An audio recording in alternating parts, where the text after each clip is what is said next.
For over 20 years, the Atlantic Mayors Congress has provided a forum for exchanging ideas and a unified voice for municipal leaders in Atlantic Canada.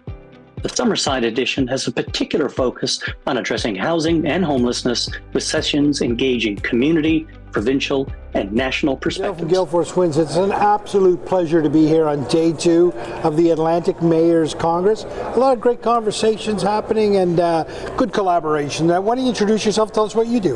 Yes, I'm Celyeste Power. I'm President and CEO of the Insurance Bureau of Canada. So we're the National Industry Association for Canada's home, auto, and business insurers. And the reason that I'm here today is to talk about the housing crisis and the need to build housing in the right ways, in the right places, so that we can have good sustainable housing for the long term. Right, and I'm sure that's near and dear to your heart, right? I mean, as you guys are backstopping all of this stuff, right? So you want to kind of make sure it gets it right. So give me a little bit of a snapshot about kind of what you were talking about in there.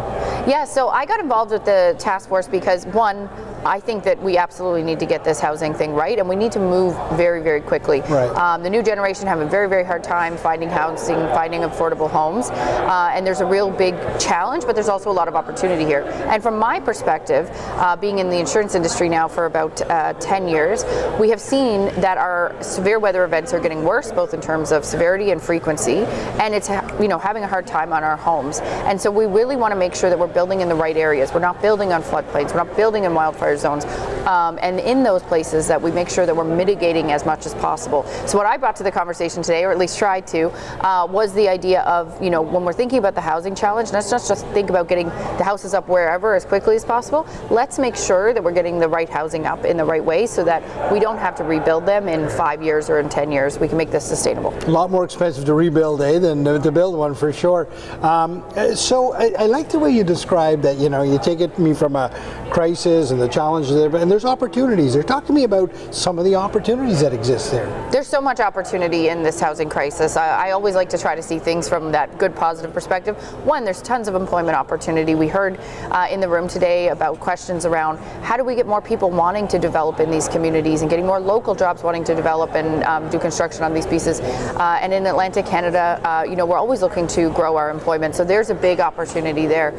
And then from a climate perspective, there's a big opportunity to make sure that we're making sure our residents are safer than ever before, by not putting them in harm's way and building that home. So that's a really good opportunity. It's a good message that we're looking out for our residents, for Canadians, when we're making these decisions to make sure that they're safe.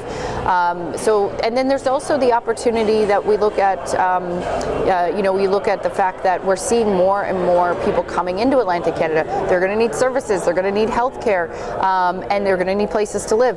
Key to that is where they live, but also then the decisions we make around where they live and what types of housing they're living in can also make sure that we have the money, the funding, and the resources to be able to get them all of those services that they're going to need as well. You've got a great macro look on things. I love your attitude about, the optimism around here. Any big wins that stand out for you at the moment? Well, I do think that the federal housing plan was a really good first step forward. It's a complicated issue, trying to make all levels of government work together, building the right things in the right ways. So the federal government came out with their housing plan, and I think it was a good first step. It was lacking, in my opinion, on the resiliency side. It didn't include those recommendations. But where I think the win is in that room today, talking to municipal mayors from right across Atlantic Canada, and they get it.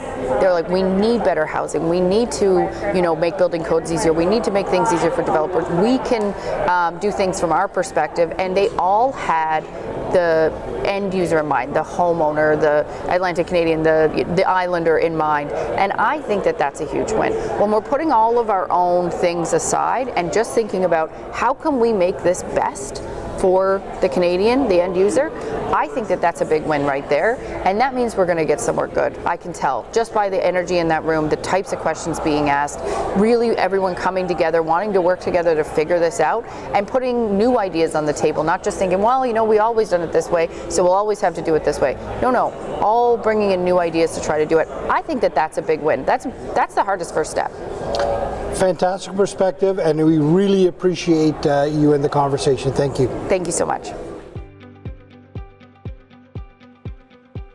For over 20 years, the Atlantic Mayors Congress has provided a forum for exchanging ideas and a unified voice for municipal leaders in Atlantic Canada.